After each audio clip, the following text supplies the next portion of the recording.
Welcome into another episode of the News4JAGs podcast. I'm Jamal St here alongside Justin Barney. All right, we got a busy kind of show. We're going to cover a couple of things. Jaguars are wrapping up OTAs as we record this one. Minicamp is next week. Mandatory minicamp. Yeah, mandatory. Since Doug Peterson gives like all the veterans minicamp off, so it's like mandatory rookie minicamp. Right. It'll be interesting. We'll have plenty of coverage of that coming your way. But before then, so the first thing we're going to talk about today is Trevor Lawrence, and then later on we'll talk about maybe some places where we'll go through the Jaguars roster position group by position group and kind of try and figure out where they've gotten better and gotten worse since last season. So, what do you think tease ahead? Where do you think they've gotten better, and where do you think they've gotten worse? Ooh, I can't give that away just yet, Justin. We got to save that for when that discussion gets here, because it is tough. I mean, we were talking about the DB room when I brought up this topic, and it's an interesting one because you talk about getting rid of Darius Williams, who played very well as your cornerback too, but then you have to also take into account, okay, well, is Jarian Jones as your third cornerback an upgrade or a downgrade? Where do you look at Rayshon Jenkins compared to Darnell Savage? So there's a number of different factors on where you see these position groups as whether they gotten better or worse. We'll get more into that in just a minute, but first, you mentioned Jarian. He had a good interception of Mac Jones during minicamp. Jones on Jones crime. Jones on Jones. Keeping up with the Joneses. What else can we got? Who? Jarian Jones or Mac Jones? Jarian or Mac. Yeah.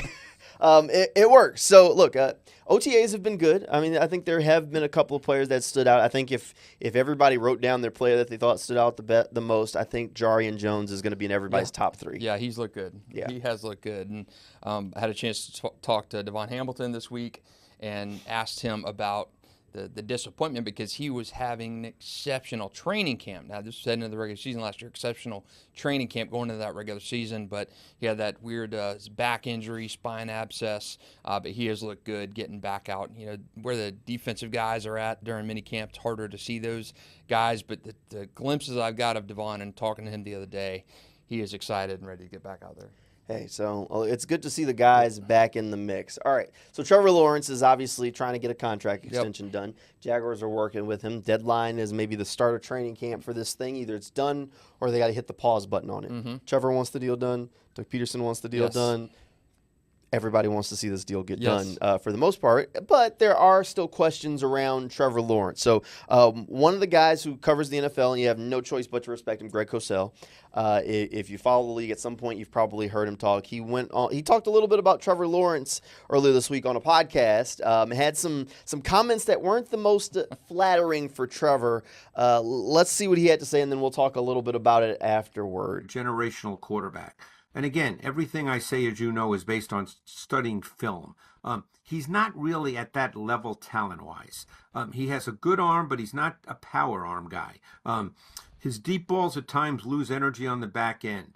When he has to move in the pocket and reset his platform, his arm strength kind of declines. There are times he can drive the ball with velocity, but for the most part, he's really kind of more of a touch and pace thrower. And I think he showed a tendency last year, and again, he has to work through this, to play a little fast from the pocket when he perceived and felt pressure. He just sped up his process, and he's got to get better at that.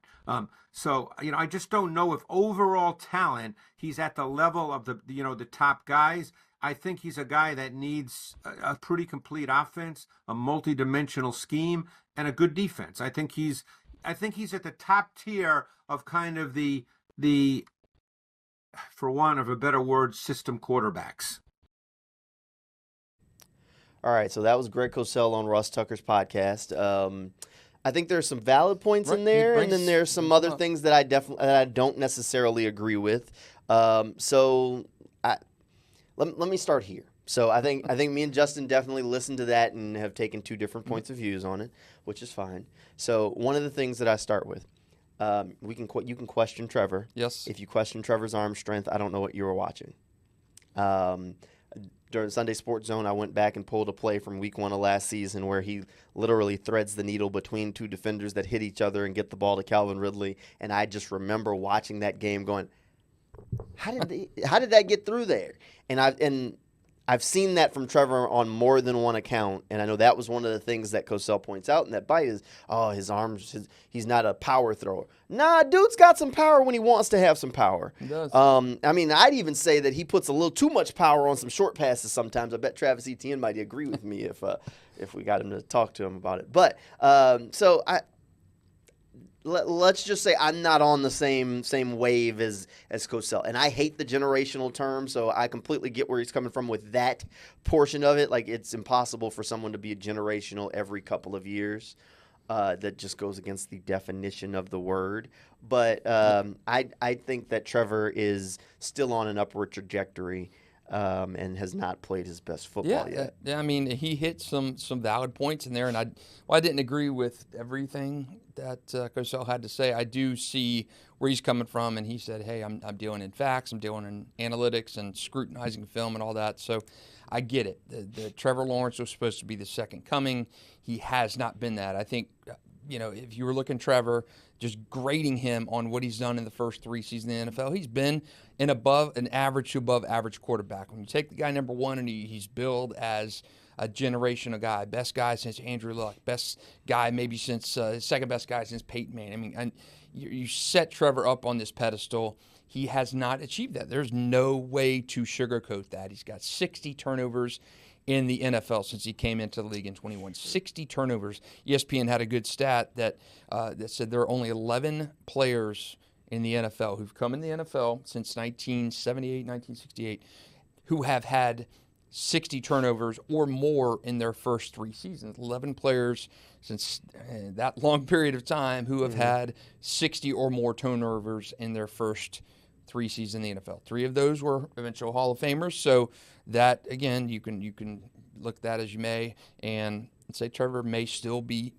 a Hall of Fame guy. He could still be that quote-unquote franchise guy that the Jacksonville Jaguars expected when they took him number 1 overall. And when you look at that draft class from 2021 and how bad it turned out to be from a quarterback perspective, with 5 first-round quarterbacks in 21, Mac Jones being one of them. He's now on the team as a backup.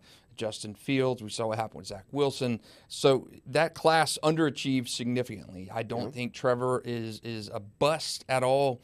I don't think he has lived up to that generational moniker that was attached to him, fairly or unfairly. But I do think Cosell brings up some valid points, and I don't know if he mentions in there, I think we need to downgrade what we expect from Trevor Lawrence. I don't think that's fair. I don't think that, because I do think Trevor will get to that point where he's a top 10 quarterback. I don't think he's ever going to get to the point where he's going to be viewed as a generational type quarterback, pro quarterback. I just don't see it happening. Again, fair or unfair, Trevor's not the guy who slapped that label on himself. He had the success early at Clemson. So I buy a little bit about what Cosell is saying. I agree to a point. I don't think we downgrade him to just kind of being a guy. I think Trevor's more than just a guy. Will end up being more than just a guy. So let's work through this a little bit. So here's where I kind of look at it. So first off, Trevor was playing really good football from maybe the middle of his second season until maybe the middle of his third season. In the middle of his third season, injuries kind of set in. So there was a really good stretch there, a stretch where it looked like the Jaguars were in a football game in the playoffs against the Kansas City Chiefs. A stretch where he leads a comeback win, one of the most impressive comeback wins in Jaguars franchise history, in the playoffs in a night game at the bank. Dude was dealing. And so there was a lot of expectations. There was a lot of hype. There was a lot of hope. And then injuries set in at the end of last year. And those injuries, look, Trevor gutted through them, whether he should have played through them or shouldn't have or should have missed a game here or there. Look, that it's what happened. He was hurt. He was banged up. We've seen guys hurt before. We've seen Aaron Rodgers hurt and not play like himself, but I don't think you're going to sit here and tell me that Aaron Rodgers isn't or wasn't one of the better quarterbacks of his generation because he had a down season because of some injuries. The difference with Trevor Lawrence is because of the combustion around his rookie year with Urban Meyer. We've kind of given him a mulligan for that. So year 2, He kind of about midway through, the light comes on, comes back from London. Jaguars go on a tear and they're rolling. Expectations are sky high for year 3. They come out there. He's playing solid football. I don't think he was setting the world on fire to start year 3, but they were winning and he was playing winning football. Right. Then he got hurt. Other people got hurt. The wheels came off. So now that leads to these questions. So I think this is always a what have you done for me lately kind of league. The one thing that I want to point out, and Cosell's point was that he doesn't think maybe Trevor's that superstar. I counter that with, who have you given Trevor to work with? Look, Pat Mahomes, at the very least, he's got Hall of Famer Travis Kelce. Right. Future, I mean, I'll give the guy the gold jacket now. He used to have Tyreek Hill, too, who we know is pretty damn good, right? Yep. All right. We can go through supporting casts around all these top quarterbacks. I mean, think about think about the supporting cast of Peyton Manning over the years. The guy that Trevor Lawrence modeled after, that wanted to be. He wanted to be like Peyton. Right. Think about the supporting cast. Reggie Wayne, Marvin Harrison, well, Edgerrin James, the bigger a Hall point, of Fame center in Jeff Saturday. The bigger point in what Peyton Manning had was, you mentioned Harrison and Dallas Clark later. I mean, you had Marvin Harrison, but Peyton Manning, the Colts invested in their offensive line to the point of your Fort Knox kind of offensive line. They invested in that offensive line to give Peyton the best he had. Now, Peyton Manning rookie year, terrible. It was bad. Terrible. But he walked into a situation like Trevor Lawrence walked into. He walked into a really bad program that was in the middle of was at the start of the rebuild. And you expected him to all of a sudden flip it on, and he couldn't because there wasn't the supporting cast. People question a lot of things about Peyton early on. It was, could he win a playoff game? Nobody looks back and says, was Peyton Manning not one of the better quarterbacks of his generation? Right. Trevor Lawrence, supporting cast-wise, and this isn't taking a shot at his guys. You think about it. As a rookie, he was throwing to Laviska Shenault, DJ Chark, and Marvin Jones, who was on the back half of his career. That was his rookie wide receiver class. Laviska Shenault's going to his third team, and it hasn't worked out in any of them. So clearly, it was one of those. It wasn't me. It was you. Look, at some point, he's just not that guy. DJ Chark had one 1,000-yard season with Gardner Minshew. Injuries set in. He's been bouncing around from team to team ever since. Yep. At some point, it's not me, it's you. It was him. All right, so those were his 3. Right. Don't get me started on the tight ends. Dan Arnold was the savior at tight end in the middle of the season. All right, so you go to the next season. Doug Peterson comes in. They spend some money to get Trevor a supporting cast. Christian Kirk, who we like, really good wide receiver. You still had old man Marvin Jones, back half of his career. No shot at Marvin. You brought in Evan Ingram, who was trying to rehab himself after leaving the Giants, and then you bring in Zay Jones. Again, liked Zay while he was here. Zay isn't exactly what I would call a world beater at wide receiver. You're not slicing, dicing weapons all over the field. Next year, year 3. So this was last season where injuries kind of gutted you, but you kind of finally upgraded that weapons core where you felt like, all right, dude's got some stuff to work with here. Bringing Calvin Ridley, who was healthy for the whole season. You still brought back Zay Jones, who was unhealthy for basically the whole season. Christian Kirk, who missed the back half of the season and had been playing through that injury for weeks, so he was basically unhealthy the whole season. So basically, of your top weapons, the only guy that was healthy the whole year was Calvin Ridley and Evan Ingram. And Calvin Ridley's his own whole News4JAGs podcast episode situation. So then don't forget Trevor got hurt. So now you look at it and say, all right, the only two quarterbacks that I would consider in the upper echelon that have done more than Trevor with less. Lamar Jackson, because the Ravens have given that man nothing. And he is a completely different player. Right. He can change the game with his legs. He doesn't need as many pass catchers. 100%. C.J. Stroud. C.J. Stroud was throwing to Tank Dell, who was a middle-round draft pick. Nico Collins wasn't nothing before C.J. Stroud up. Like, he did the thing last year with, like, very little around him. So you got to give that guy flowers. But outside of that, think about Tua. Like, the Dolphins are trying to get the best out of Tua, and he wants a contract too. They got him Tyreek Hill. They got him Jalen Waddle. They're putting pieces around these quarterbacks, supporting cast. Think about Aaron Rodgers in Green Bay. He was throwing to Devontae freaking Adams. I mean, Jordy Nelson at one point, who was really good. Like, he always had pieces. He always had players, and that even with the Jets, they're trying to put these pieces around him to be able to make him dynamic. I mean, everybody compares Trevor Lawrence to Justin Herbert. Justin Herbert walked into a cakewalk. Keenan Allen, who was at the time, I mean, he is one of the quiet storms of the NFL at wide receiver. People don't give him the respect for the consistency at which he's performed. Mike Williams, who when healthy was dynamic and fantastic. Plus, I mean, they weren't the only ones. Austin Eckler is fantastic at running back as a pass catcher, as a running back. That offense already had stuff there, already had pieces. Trevor Lawrence walks in, he's throwing DJ Chark, Laviska Shenault, and Marvin Jones, who's on the back half of his career. It's a bad team. Bad team. So I think there's a level of, at some point, you have to accept that there was a lot of weight put on Trevor. The Jaguars won more games than maybe the roster should have when Trevor started playing better. Mm-hmm. At some point, if you want to see him play like a superstar, you got to put some sort of talent around him to help him do that. I mean, even Peyton Manning, when he got to Denver, part of that was, look, y'all gonna go get me some receivers that I can throw the ball to. He can't make them get open. Laquan Treadwell was a really nice guy. I mean, him and Laviska Shenault ran into each other on the field against the Patriots in Trevor's rookie year. Yes. I mean, he was throwing prayer balls down the field.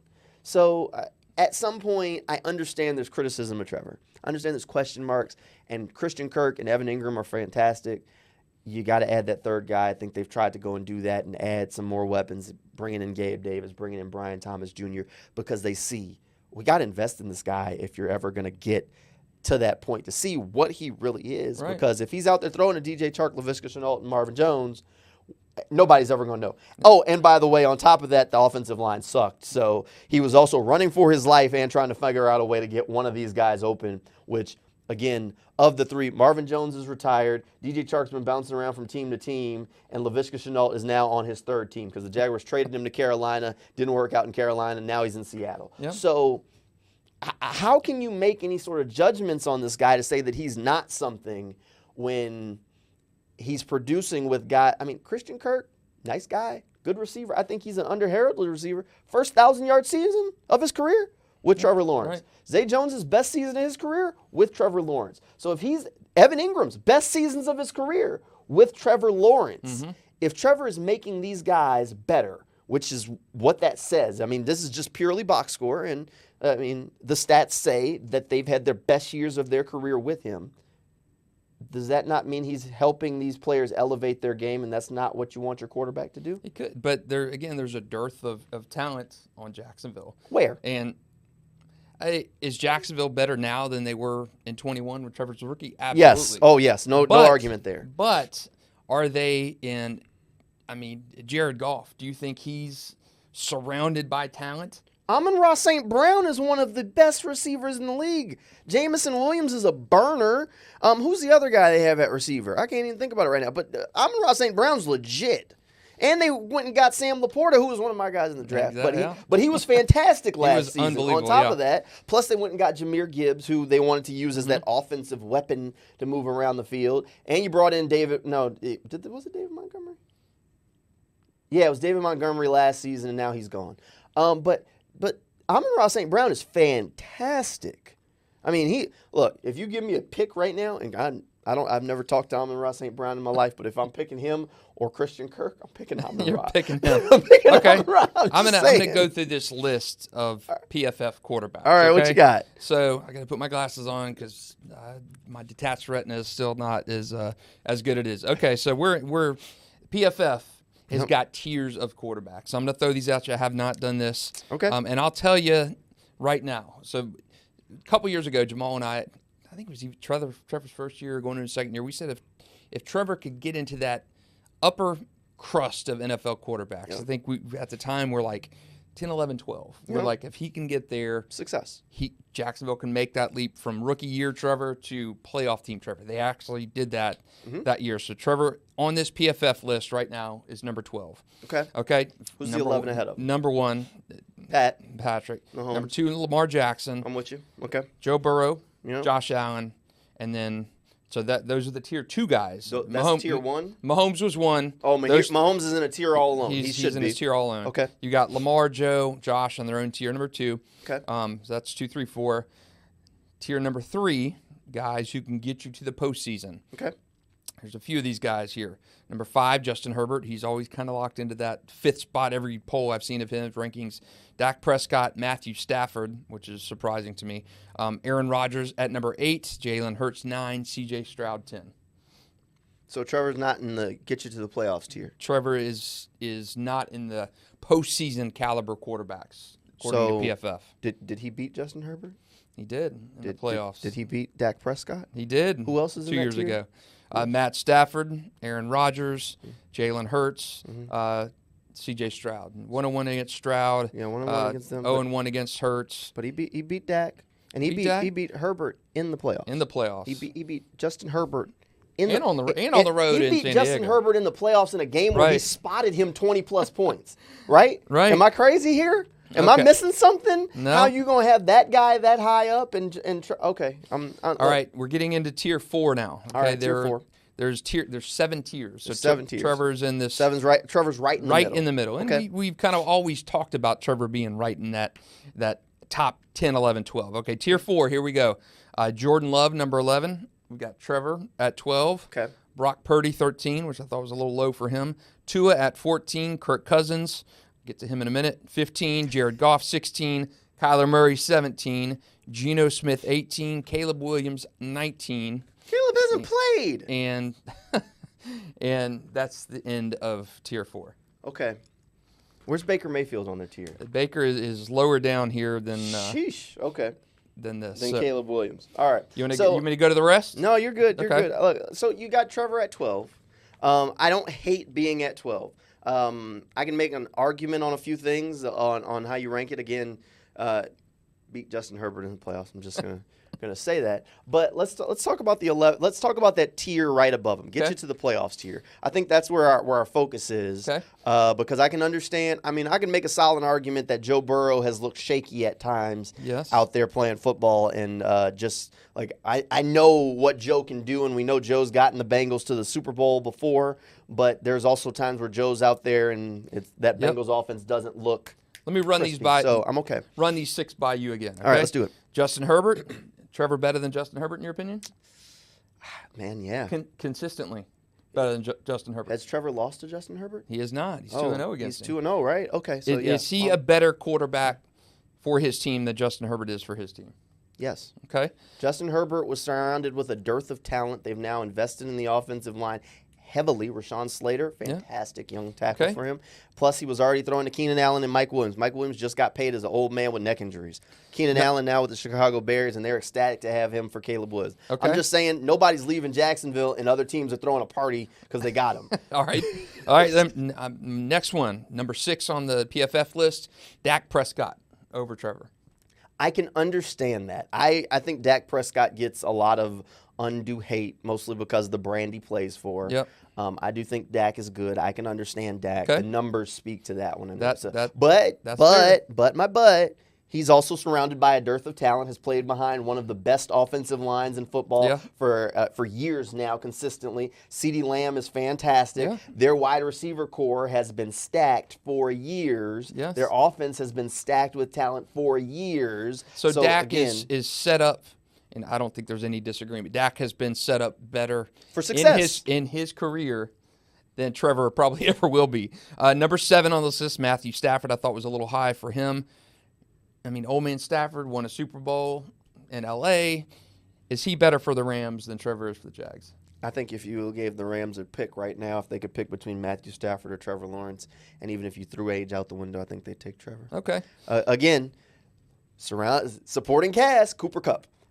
Going to have a Hall of Fame jacket one day. Cooper is going to put one on.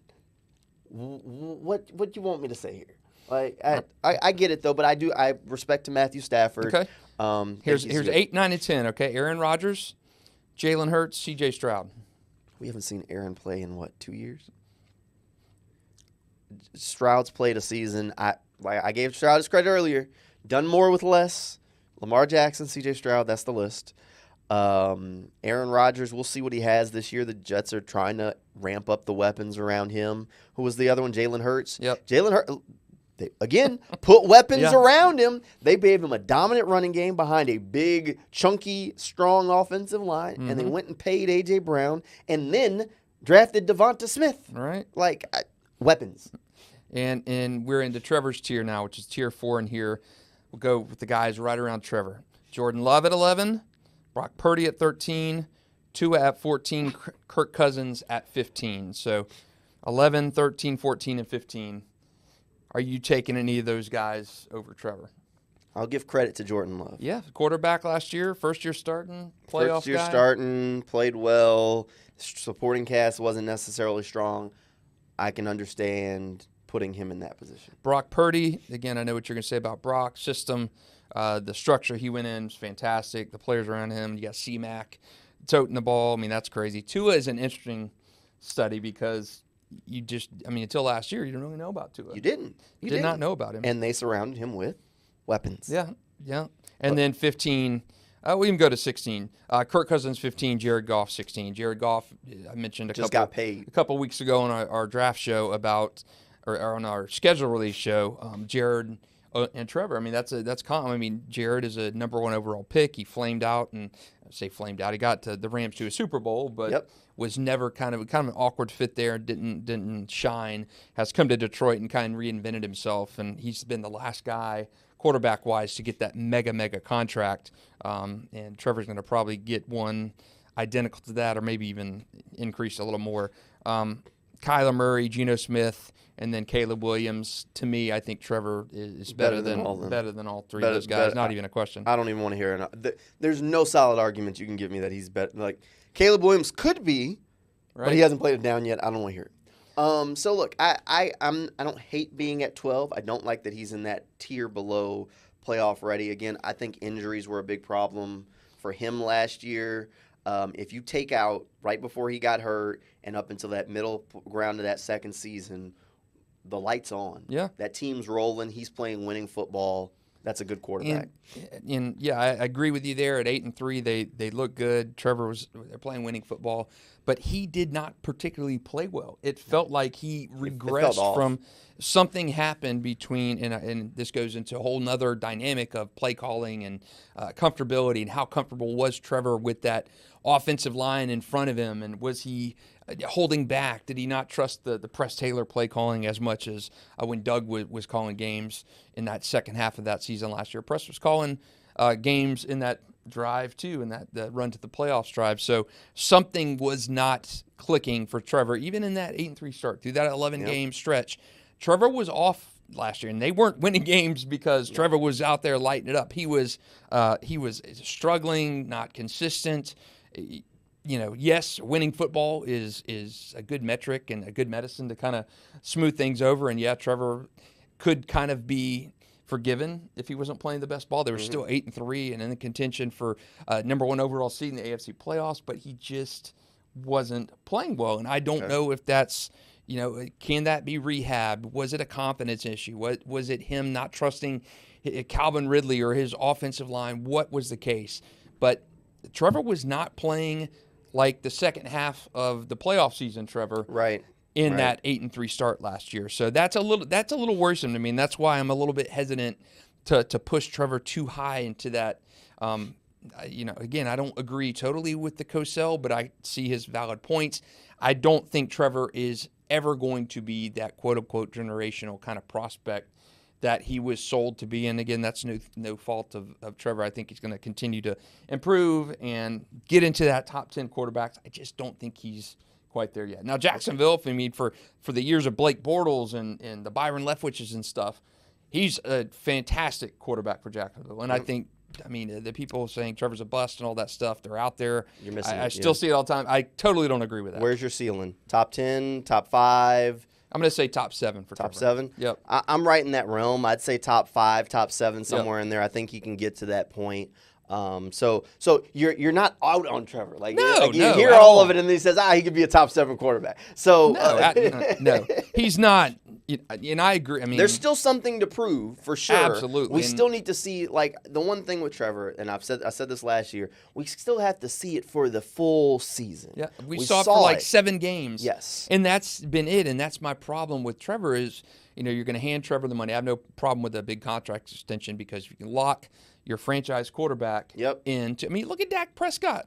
I mean, the guy's made a killing in his career. Sure has. And he's never led the Cowboys to Super Bowl. I mean, he's been chided for being a complete choker in the playoffs.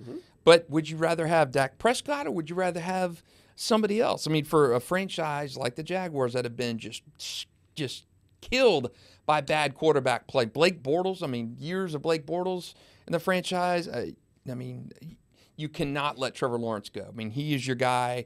He's going to improve. He is going to get better. Is he elite? Is he ever going to be Mahomes, Josh Allen, Joe Burrow? I don't think so. I think we've seen Trevor. I think we've seen Trevor at his best during that run to the playoffs in year 2. I think his ceiling is somewhere in that how he played. And again, Jacksonville's 8-3 start last season. Trevor wasn't playing lights out football. He wasn't doing it. They were winning differently. They were winning, with Travis Etienne. They were winning not with how Trevor played during that late season run in year 2. I don't know. We'll see. We'll see what happens. I don't think we've seen the best of 16 yet, but I think that kind of brings us to our next topic. So we wanted to talk about where the Jaguars have gotten better or worse since last season. Easy place to start. Quarterback. Have the Jaguars gotten better or worse there? It's pretty much, and this is for the whole room. Right. So it's not just one player. So last season it was Trevor, C.J. Beathard. Shucks, I don't even remember who the third quarterback was last year. But now you got Mac Jones in that mix. Matt Barkley? Matt Barkley came at the end of the season. Right. But I feel like there was somebody. I know there was somebody else during camp. Nathan was Rourke. Nathan Rourke was here. That was it. Nathan Rourke. That's it. Yeah, they're better, far better at quarterback. Yeah. I mean, Mac Jones. I mean, pedigree. He's a first-round pick. Led his NFL team in New England to the playoffs as a rookie, despite having your offensive play calls called by a defensive coordinator, right? I mean, that's who was calling plays up in New England during some of his time there. So I think they're far better at quarterback because, you've got a healthy Trevor.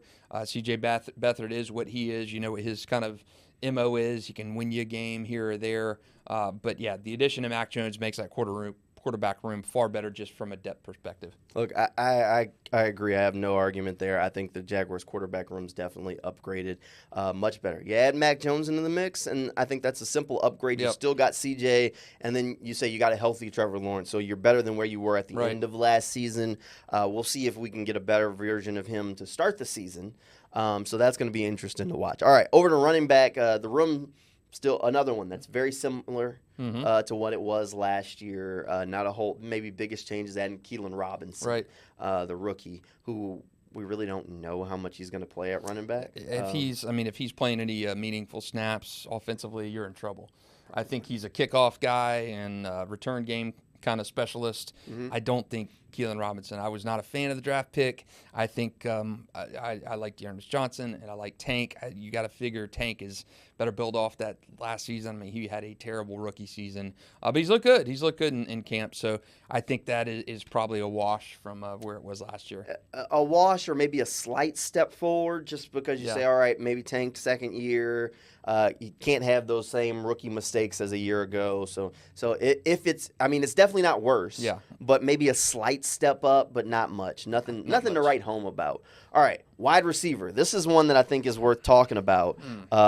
There are a lot of changes at wide receiver. So last season you had Zay Jones and Calvin Ridley, both of them gone, and you replace them with Brian Thomas Jr., a rookie, and Gabe Davis, who was a touchdown machine who tended to disappear at times in Buffalo. So, better, worse, slightly better? What you think? I think this is tough because I think when you had Calvin fully healthy, I think when you had Zay fully healthy, and Christian fully healthy last year, that was a pretty solid trio. And right now you've got Christian, Brian Thomas, who, I mean, by and large, rookies have struggled in Jacksonville. I mean, you look at a second-round rookie in DJ Chark. His first season in Jacksonville, he had like 150 receiving yards. He was not a good receiver as a rookie. Jacksonville historically has not had good production from rookie first-round receivers. So that's a toss-up for me. I think when you're talking fully healthy Calvin, I mean, Gabe Davis is probably, I mean, I'd say he's probably an upgrade, a slight upgrade over Zay. But he's just not had a lot of career production. I mean, 48 catches is his career high. He's a burner. He's a different kind of player than Zay. But I don't know, that maybe a tick better just because of the potential. I think Gabe Davis is going to get a lot more targets than he's had in Buffalo. I think he's going to have a lot more opportunities here as maybe the potential number 2 receiver alongside Christian Kirk. And Brian Thomas is the wild card to me. I don't know. Look, I like the composition of the Jaguars wide receiver room better with this trio, with Christian Kirk, Gabe Davis, and Brian Thomas. I just like the different skill sets that they bring and the ability to stretch the field to open things up for some more big plays. I like the composition. As far as like overall, like the competition or composition doesn't necessarily mean that I think the room is better as a whole. I think maybe it's a slight step down, but very slight. But if I start adding in guys like Parker Washington going into his second year that the coaching staff feels much better about, I didn't realize the sort of injury he was coming off of in college. And then he had an injury as a rookie, and then so now he's healthy, and they think he looks faster and stronger. You add in that sort of impact, and all of a sudden maybe you feel a little bit better about where that wide receiver room is. I mean, and yeah, Duvernay, Jamal Agnew kind of role fills in the. I think he's a better receiver than Jamal Agnew. I really do. So maybe I think it's a wash, but I really like the composition of this wide receiver room so much better than what it was a year ago.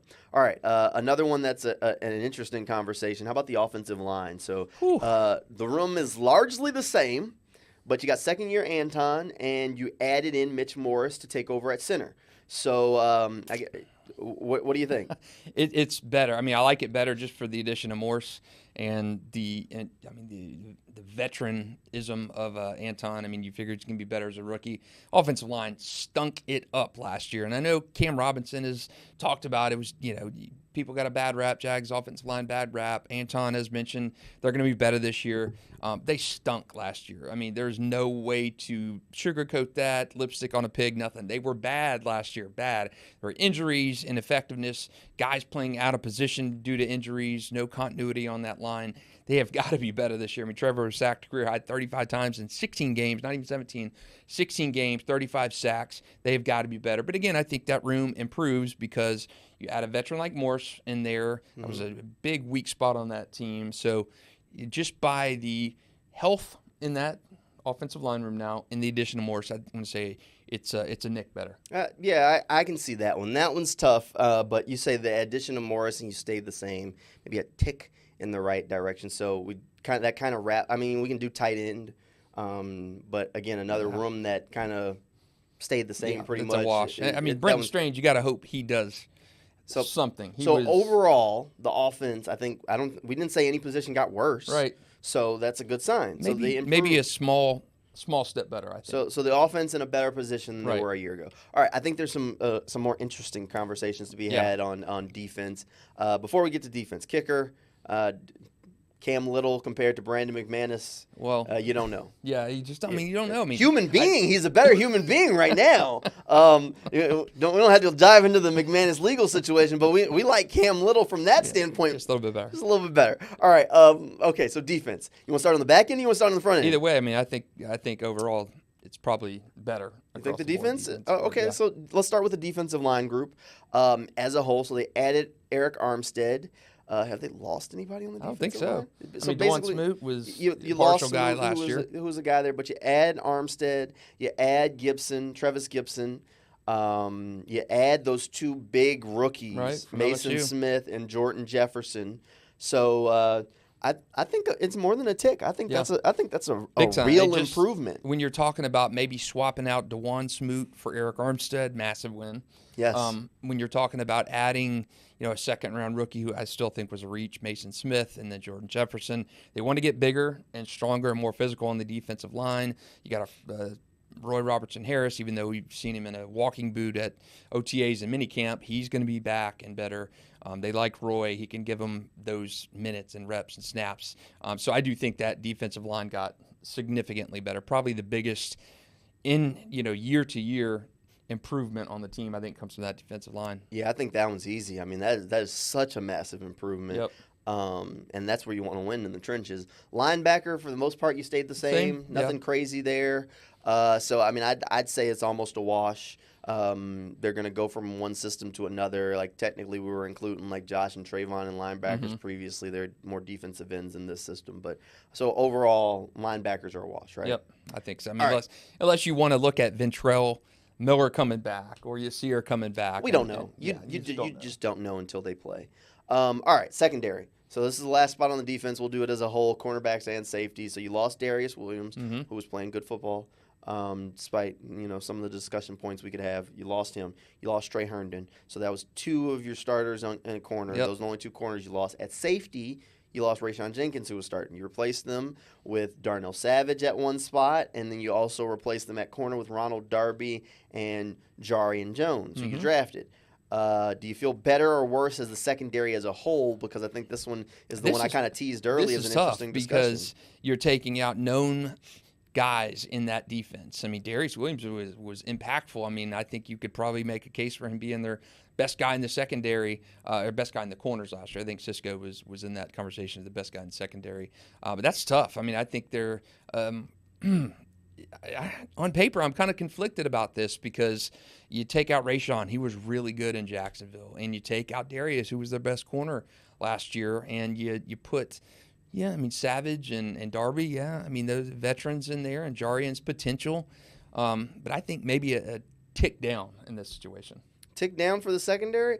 So here's my interesting one. I actually think the secondary has improved. If it's an improvement, it's a slight one. Because here's my I do think that losing Darius was better than Darby. I don't know that the gap is like monumental, like it was a huge crevice, but I think Jarian Jones is a better third cornerback than Trey Herndon by a significant margin. Right. And this is a rookie, hasn't played. There's a lot of arguments that I can make about things, but I think he's going to be significantly better than Trey. Okay. And then there's always the question of whether or not Savage is the nickel corner and you're playing Antonio Johnson.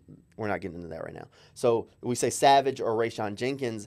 I think that one is a wash. I think the biggest gap for development or for talent increase was between Jarian Jones, a third-round pick, Trey Herndon, undrafted guy who's been in the league, savvy veteran who hung around, probably shouldn't have been playing as many meaningful snaps as he should have, at least not at this point. Definitely not in a man coverage defense. So in my opinion, I think that overall that gap is where they made up ground to get it to the point where maybe it's a wash or maybe even a slight improvement. Just because I think Jarian is look, like I said to start with, from what we've seen so far, if every media member that's been there, if they said, "Oh, they're standouts," they're going to tell you Jarian. Absolutely, he has looked very good. So I think he is a massive improvement over Trey Herndon, and he still might not play. Yeah. So I think there's a slight increase there, but I think it's an interesting argument because I do think on the surface you'd say, all right, Darius Williams downgrade. I'd say Savage and Rayshawn. I'd say Savage maybe and him could be a wash because both of them had their issues in their last places. Different skill sets, but overall could be a wash. So look, I think it could be a slight increase just because of Jarian, just because of a rookie. Interesting. Yeah, and I think both agree. I mean, defense to me, I think you add Ryan Nielsen. I think that's a huge increase. And I think that defensive line, what they did, I mean, in the draft alone to add those guys who you take a guy on day 2, defensive line, he's going to play. He is going to play big reps. And you got Eric Armstead, the big free agent signing. I think that's you add Eric Armstead, and I'm happy with the improvements. I mean, the trade-off from the Smoot, you move it over to Eric Armstead. I mean, that to me just bumps that up significantly. And then you add guys in the draft who are going to play some serious reps. So overall, we said the offense improved slightly. Defense took a step forward, a decent step forward, a decent right? step forward, I think, just from the defensive line. So overall, the team as a whole, at this point, better than they were last year. I think so. I think it's a couple step forwards. And I look at the improvement on that defensive line to when Jacksonville made the trade with Buffalo during that 2017 season for Marcel Darius. How differently that team felt in the run game, how physical they were up front differently. They ended up going to the playoffs that year. And it was just from that one trade. So when you look at adding a guy like an Eric Armstead or Mason Smith in the draft or Jordan Jefferson, who's going to get in there and play some reps, a healthy Devon Hamilton, who we talked about earlier on in the pod, I think the signs are there on that defensive line where Trent Baalke and Doug Peterson said, we've got to get bigger and stronger and more physical. You've addressed the biggest weakness on the team in the offseason: bigger, stronger, faster, more physical. You've addressed that mark on that defensive line, and I think that's huge. And I look back to that 2017 where you needed that nasty big body in the middle. They got it, Marcel Darius, and that one change really helped that team forge that defensive identity, become Saxonville, and make the playoffs then. It's going to be interesting. All right, so right now, feeling pretty good about where the Jaguars are. Mini camps next week. We'll be keeping an eye on that. There's always plenty of Jaguars content rolling out over on News4JAGs.com. Click on the handy-dandy sports page. Make sure you subscribe wherever you're listening to this. If you're getting it from your podcast store, subscribe there. You can leave us a comment. 5-star ratings are always happy accidents, right? So, hey, thanks for hanging out with us, and we'll see you next time here on the News4JAGs podcast.